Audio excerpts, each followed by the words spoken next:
Hi, this is Roger. Thanks for dropping by. Kitchen time, as expected. Two new Dendrobiums to sort out. The one that's on this clay mount thing is going straight on a mount, and that one I haven't made my mind up. So that's going to be second. So it'll stand up long enough to stay there. Just stay, will you? Right, I've got my paraphernalia here. I do have a mount, which I've just sterilised. A couple of screwdrivers and some wire for doing the hook, pliers and wire cutters. That is hydrogen peroxide, H2O2, and in this one's case it is remotely possible there might be some little snails buried in there, which this stuff really, they don't like it. But the main reason for the hydrogen peroxide on this orchid is there's a lot of algae on these roots, and that should kill it off, and then subsequent waterings will gradually clean them up. It is gradual though, it's not instant. Scissors in case I need them, and my fishing line for tying on. So I can see the label through the reel. That might mean I'm getting a bit low. Well, it's only lasted about 6 years, 7 years so far. So, and two essentials to save me getting told off. New labels. Right, so let's do the mount first. Now, these sort of jobs in the kitchen always seem to get done at the end of the day, and up until recently the light goes. Well, our clocks changed yesterday, so that won't happen again for another 7 or 8 months. Yes, we're into the silly British summertime now. Right, this is actually wired on, so we'll just cut that off.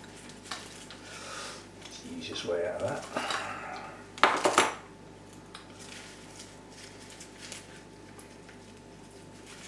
Should just lift off. Yeah, I didn't expect any of those roots to be attached, and they're not.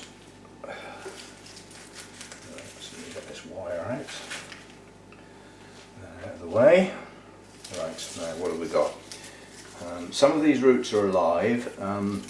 Effectively, I believe this plant was actually grown like that, and it's been remounted, probably to sell, the other way up for some strange reason. You can tell often by growths that have hung down but have turned up at the end. So it would be highly unlikely, if those canes were growing like that, why would they turn over at the top? Chances are that was grown that way up. But what I've got to be very careful. I've got one new growth tucked away in here, but some of these canes, like this one, are broken. There's no point in leaving that on. It's a place where something might rot. That's the way I look at canes like that. That little silly one there is of no use. This may have been grown on from a seedling, actually. There's some of the smaller canes on here. Now that one's again broken in the middle, so we won't keep that one. What else we got? That feels a little soft in the middle, so we'll have that one off. It's too small to be of any serious use to the plant. That is of no use to man or beast and feels soft. It's just too thin to be viable. Can't hold any nutrients that size, can it? It's funny, it seems to be that most of the bulbs in this area are just coming off because they're not very good. So we'll just do that and have done with it. Now what have we got? That one's too small to do any good. I think that's about it. This one here.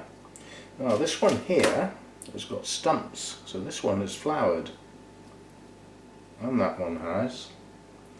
So the next blooms will come on these leaved canes, probably after they drop their leaves, whenever that might be.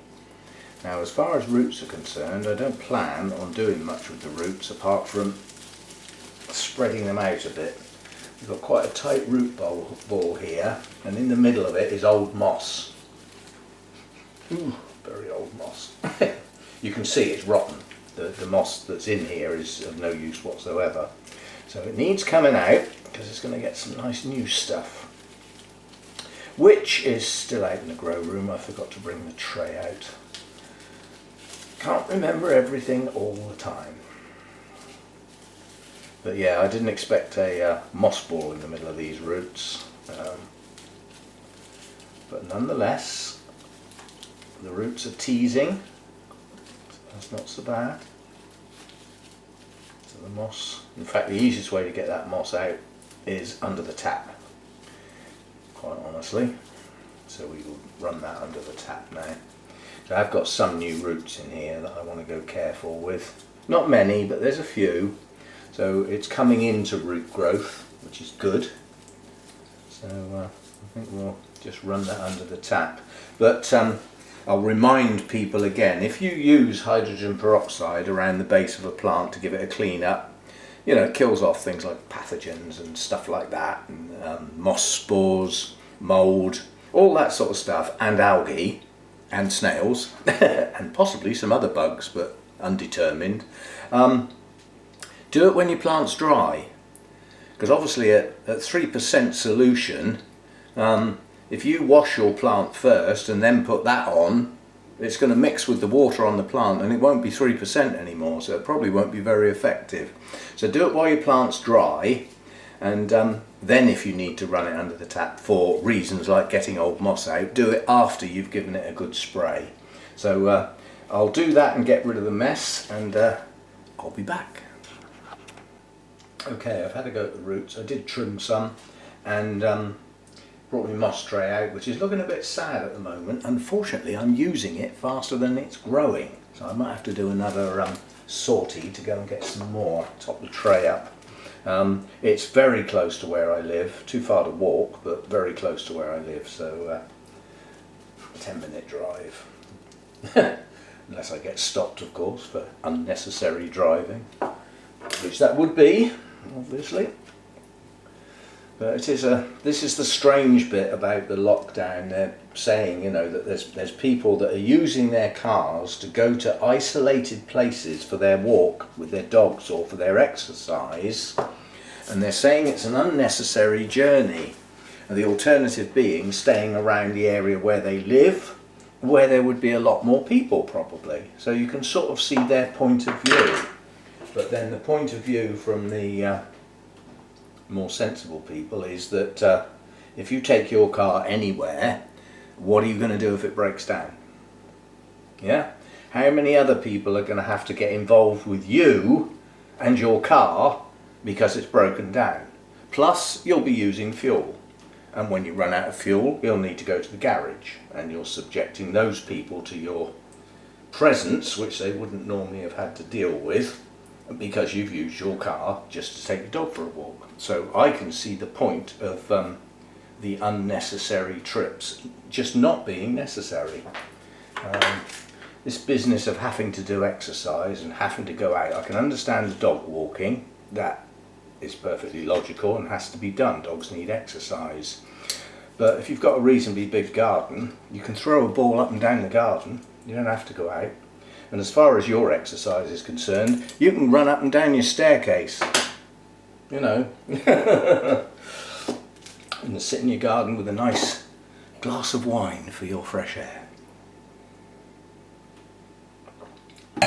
I've just been out, I've had to take my, well, not my mail, the mail, round to my mum's. She must not go out under any circumstances. I think the family have persuaded her that that is sensible now, finally.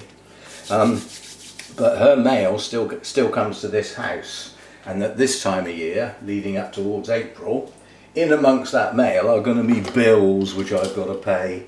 Well, I can't pay them if I don't know what they are, so I took the mail round. She's got a bottle box outside the front door, so I put the mail on there, knocked on the door and stood right back and told her to stay indoors. You stay in there, that's your mail, open it, find out all the bills, put the bills back in the envelope, put them in the box, and I'll come and get them tomorrow. So I don't need to go in, if you see what I mean.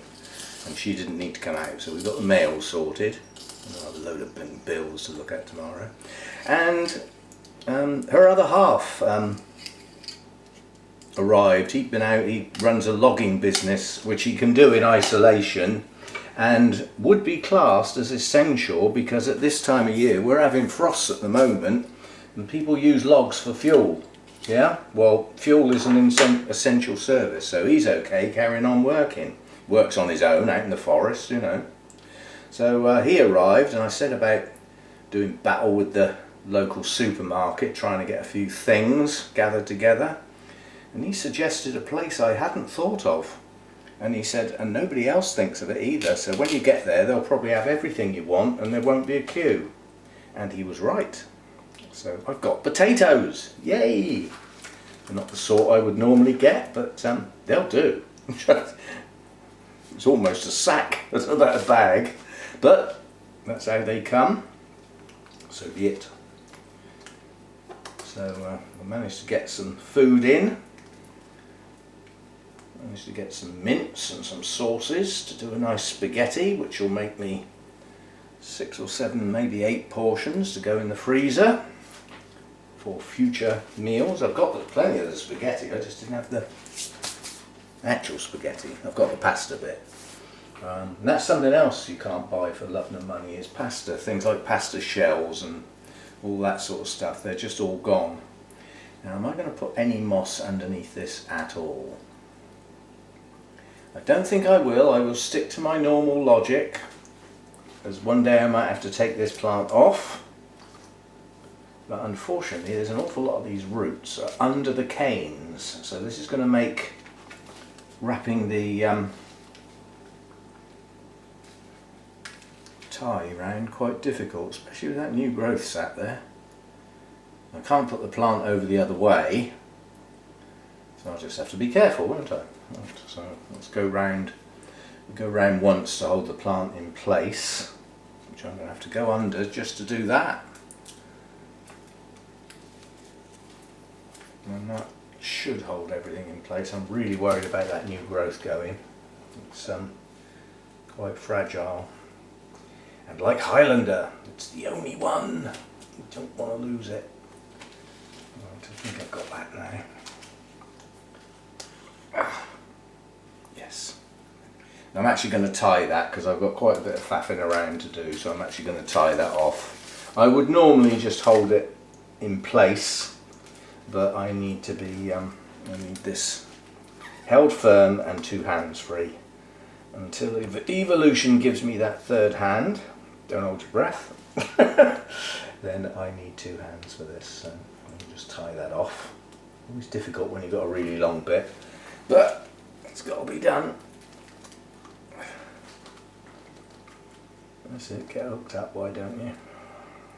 Come off. Gotcha. Right, just tie that off. And we can swing the plant over and fiddle with moss and stuff. But this is going to be a fiddly one, simply because a lot of the wrapping round is going to have to go under the canes, whereas normally it would just go over the top and would be easy. And this one's not going to be easy, I can tell. Right, a nice lot of tying on stuff, because I think I'm going to have to go round quite a few times, that's for sure. Right, how to do this? I think what I'm going to do is put my moss on. Will it work? Yes, it will. They will still move. I'm going to put some moss up here and tie it on, and then I can lift these canes and put some more moss underneath and tie that on. Otherwise I'm going to have too much messing about to do in one go. Yeah, I think that's not a bad idea. So we'll get some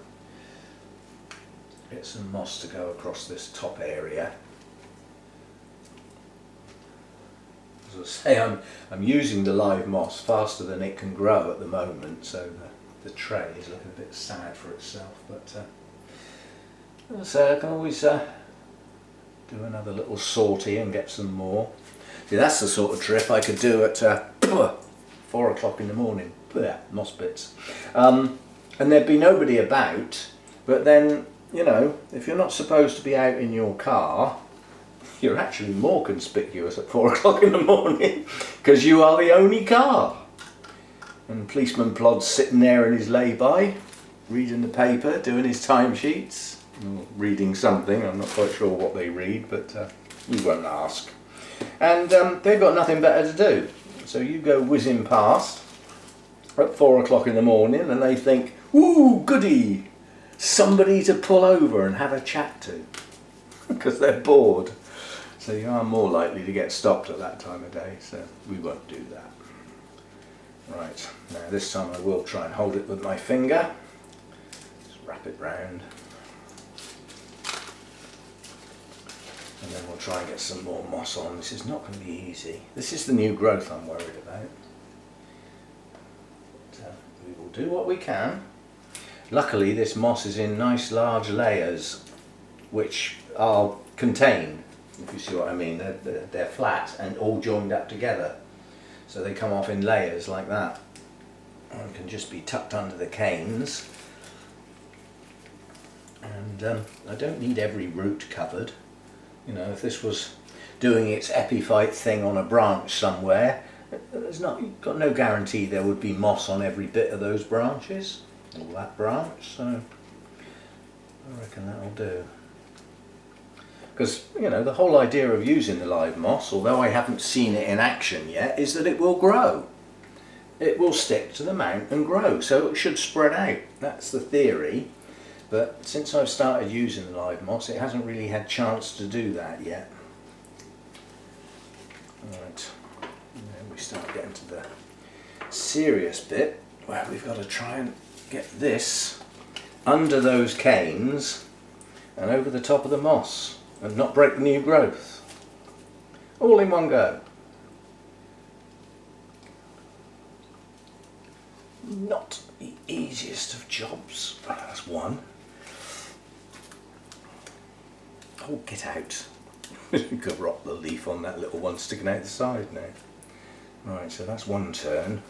How much have I got left?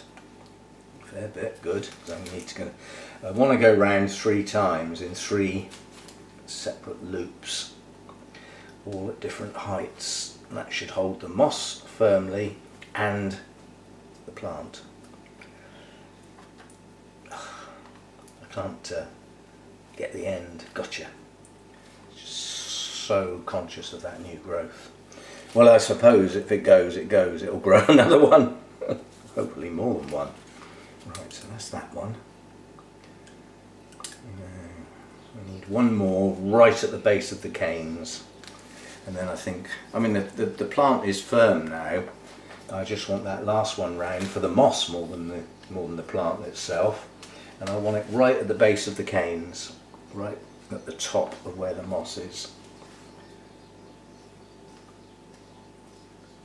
Well, that one went round easier. Ooh, goody. Under that one. Now, before I tie, how are we doing? The plant's very firm, that's good. The moss is held everywhere it needs to be. I reckon that'll do. Unless I've got enough. I'm going to go round over the top again.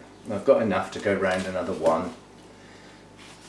And we'll come round around that bit there. So again, we're at the base of the plant. Just to pull that in tight. We've actually got enough to go round again, I think. I'm just being lazy because it'll save me cutting the end off. I can just tie it. How lazy can you get? Just using it up for the sake of it. But method in my madness. All I've got to do is find my V somewhere about there. There we go. And my loose end. That loose end, the first slip knot that goes round before the plant goes on, the loose end from that knot needs to be reasonably long because you might end up using it quite a few times. That's the second time I've used it. I tied once. Now I'm tying it for a second time, and now we need to put our plant label on, don't we? Let me just trim that. I always think it looks nicer if it's not pointed. It needs to be pointed if it's going in a pot, otherwise it won't battle its way through, will it?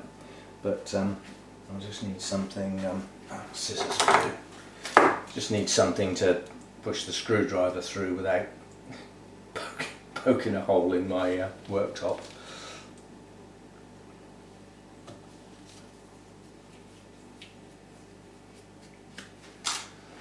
There we go, and we'll find somewhere to tuck that in between a few little bits and put one of the ends through, tie it off.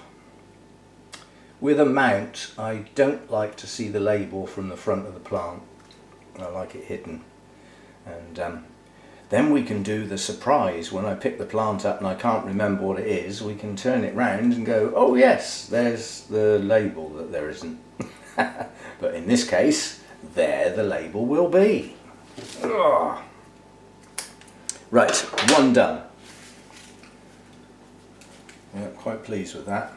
I was a little worried that this kink here was actually a break, that it had been damaged, but I think it's just getting itself pointing towards the light, so to speak.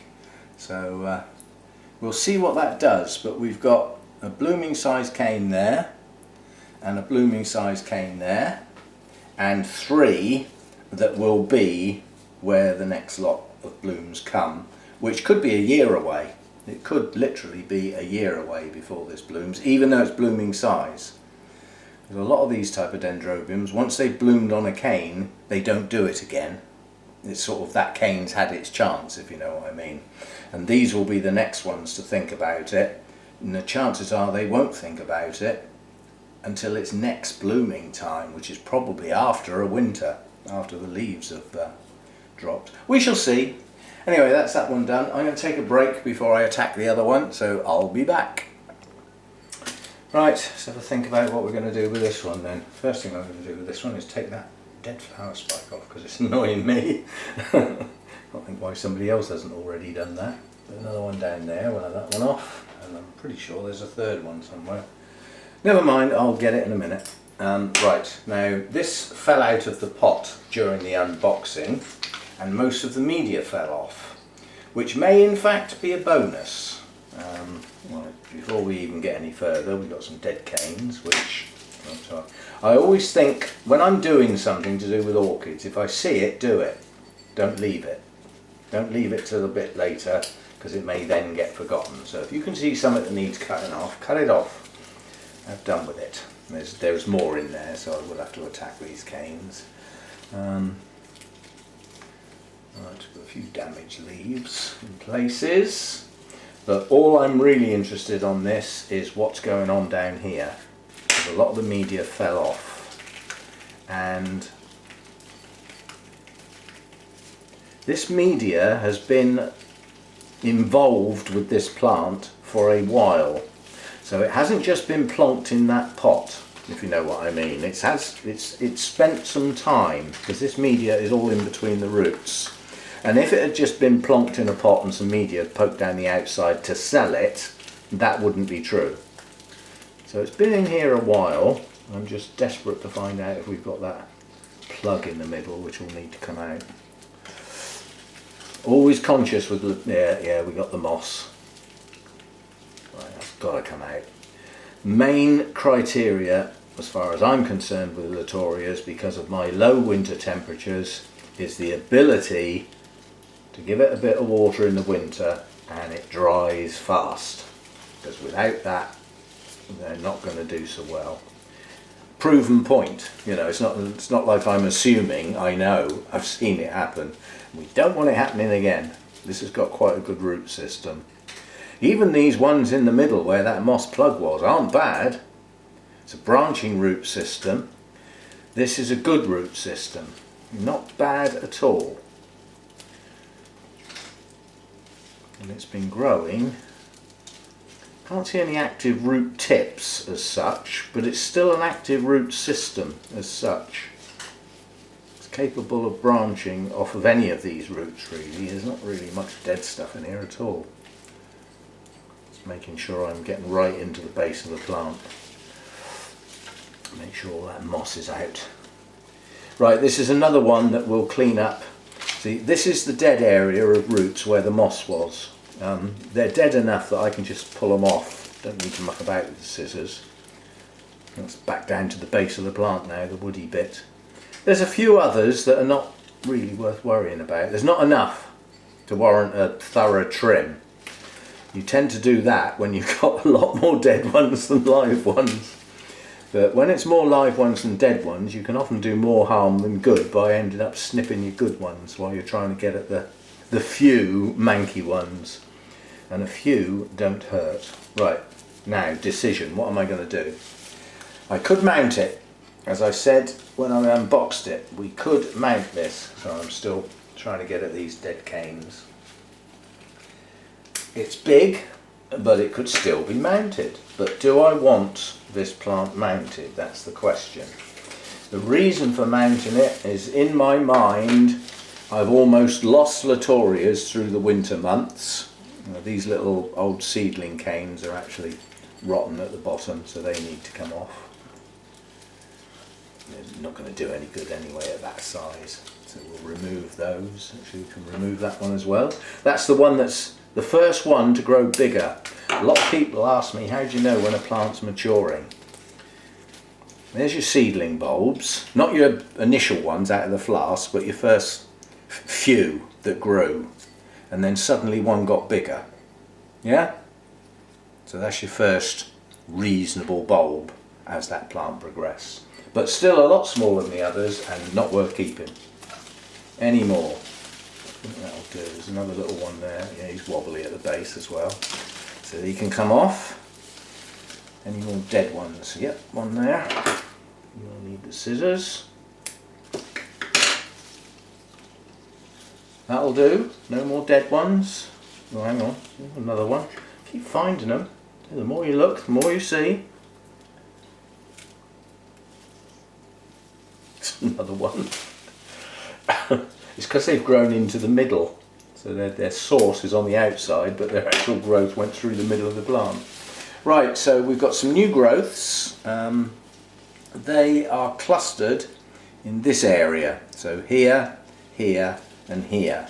So this is where the plant's going to progress in the main, leaving the other bulbs behind unless it shoots out in another place, which it these are funny Latorias when you look. It can head off in directions. Now this is a direction of growth that's stopped.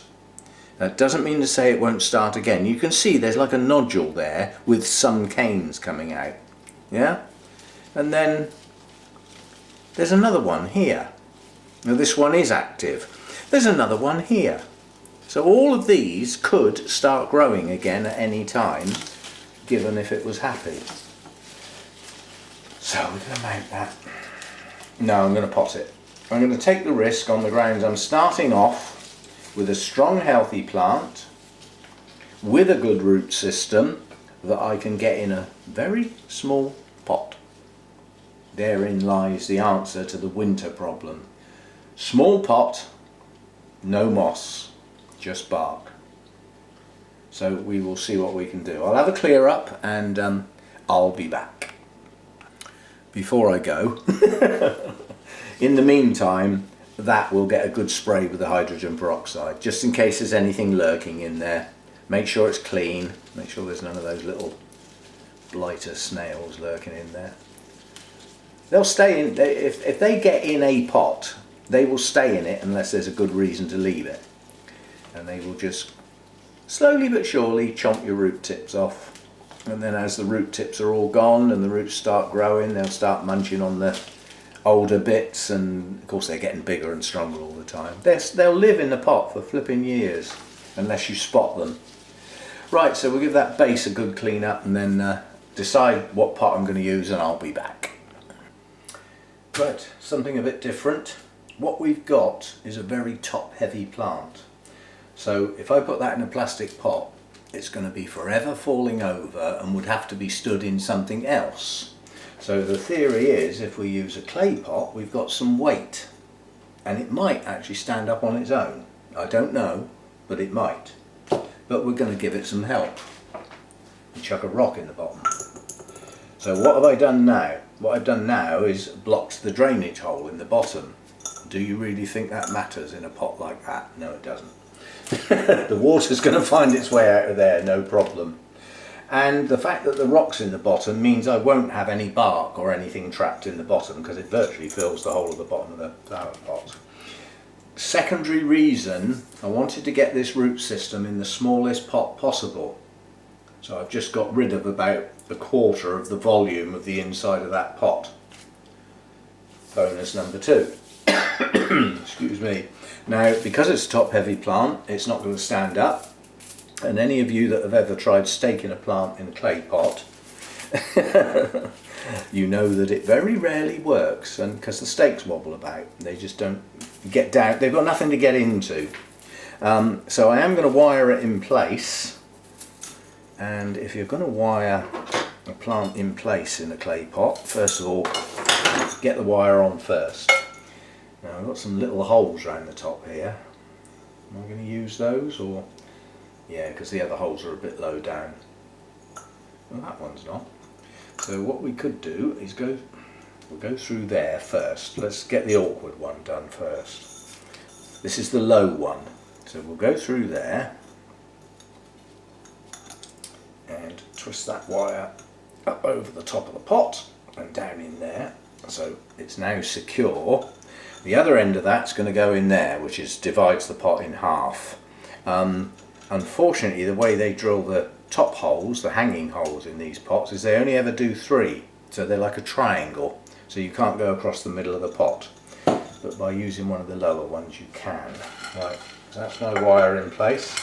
I'm using medium bark, some of which is going to fall out of the holes.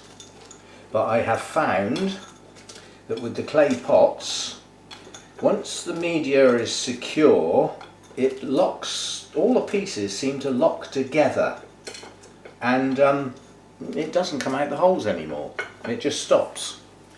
Right, now the plant is absolutely soaking wet because it had a good wash under the tap. It was covered in what looked like dust, when in fact it was the fine, well, dust, yes, off of the shredded newspaper that it was packed in. So that's what the dust was, effectively. It wasn't actual real dust, it was tiny little bits of newspaper. Right, now there's a lot of this root is not going to have much to get into, and what does that mean? It's going to dry very, very fast, which in the summer means it'll have to get watered quite often. But in the winter, I won't have to worry about the roots rotting. That's just not going to be a problem. There's a clay pot, which will help the moisture get out of the pot better than it would do in a plastic one. I was thinking about doing a plastic pot with holes in for the winter, and then I thought, yeah, the plant's not going to stand up. So whatever I thought about doing with a plastic pot just went out the window when I realised that the plant is very, very top heavy. Now, I don't normally press this hard, but I am this time. These roots are getting jammed in there. It's going to replace them soon because the new growths on here so far haven't started their new roots, which means they've yet to do it. So those roots are to come. I don't know how long, but they will come soon. So I'm making sure this is well jammed in there. That will also help stop it falling out the holes in the side of the pot if it's well jammed in. See, that plant is now perfectly secure and I haven't even wired it yet. Right, I'm not going to put any more bark in, there's a reason. First thing we're going to do is get this wire through in a suitable place where we don't actually cut the plant in half, but we split the pseudo bulbs in a sensible place down through the middle. We've got an awkward one there that's crossing the middle of the plant. Actually, that one can come off. That's one of those really old little ones. It's just grown right through the middle of the plant.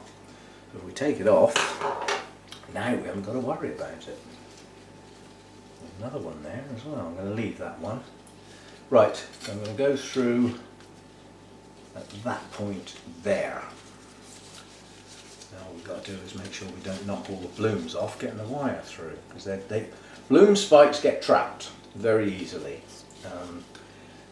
They are often followed by language in my case, because often I'll pick a mount up in the grow room that's got a flower spike on it and try and move it, and it like grabs hold of the plant next to it and it won't come, and I get cross. Polite version. Especially if I'm in a hurry. But I try not to be in a hurry nowadays. There's no need for it. Now, this is going to be fun, isn't it? Trying to get this wire to poke through that tiny little hole when I can't even see it. Well, let's stick the bark out until I can see it then. Come on. You know you want to. There you go. So there was all that fuss for nothing. You knew you were going to go through there eventually, so I don't know what the struggle was for. Doesn't get you anywhere, does it? Right, I have to push that back now so that I've got an angle to be able to pull it through. Far too much wire there. It would be much easier with a shorter piece. There we go. Right, now make sure it's not cutting in anywhere, and then pull it tight. And the pulling it tight bit is done with leverage. Like that. You can see it pulling the plant down now, yeah? There we go. Don't do it too hard or you crack your pot. That would make you a crackpot, wouldn't it? Oh. Right. Tuck that end down in there. Right. Now we've got medium bark holding that in place, plus a wire to make sure it gets held in place. So that's what we've got so far. Now a little trick. This is small bark, and this is for the new roots. Yeah? Because the area around the base of the plant, I do need to hold moisture now. When we come to the winter, yeah, I can tip that off if I choose to. I don't know that's going to happen. So that small bark is for the new roots to help keep the base of the plant moist this time of year and through the growing season. Right, new Orchiata, that's actually standing up quite nicely on its own. Is it? Yeah, it is. Oh goody. I mean, if the worst comes to the worst later in the year, I could probably get a stake through the middle and sort of gather it together with a little loop. But it does look quite nice, spreading itself out. So we've got, these blooms are just opening now. These were, the buds are just literally opening, and then we've still got these buds down here to come. They're still swelling, so they're not ready to open yet. And then the other lot round there, those are the ones that were open when we unboxed it, that look as though they've been a bit squashed, but they're not too bad. And our new growths are here in this area, so they're pushing on nicely. So there we go. Now we've got a clay pot and brand new Orchiata bark. It's probably going to need watering every day for a while because it's going to dry incredibly fast. So I'll have to keep my eye on it. I don't want those roots dehydrating, but with that amount of air, they're not going to get too wet. So I think that's a happy balance that's allowed me to use a pot and not worry about those roots being soggy in the winter. The clay pot will help with the evaporation, huge amount of air through all the holes, and who knows, it may actually dry out a bit quick in the winter, but it won't be growing in the winter. My temperatures go down too low, so it's going to slow right up to next to nothing in the winter time, so it's going to need next to no water. Yeah. Drier in winter as opposed to dry. So there we go, that's the Latoria type. That is eximium crossed with rhodostictum, and the rhodostictum in it to me is obvious, very obvious. The eximium, I haven't even seen what that one looks like yet. Anyway, that's what the cross looks like, which is what I've got. There we go then, see you next time, thanks for dropping by.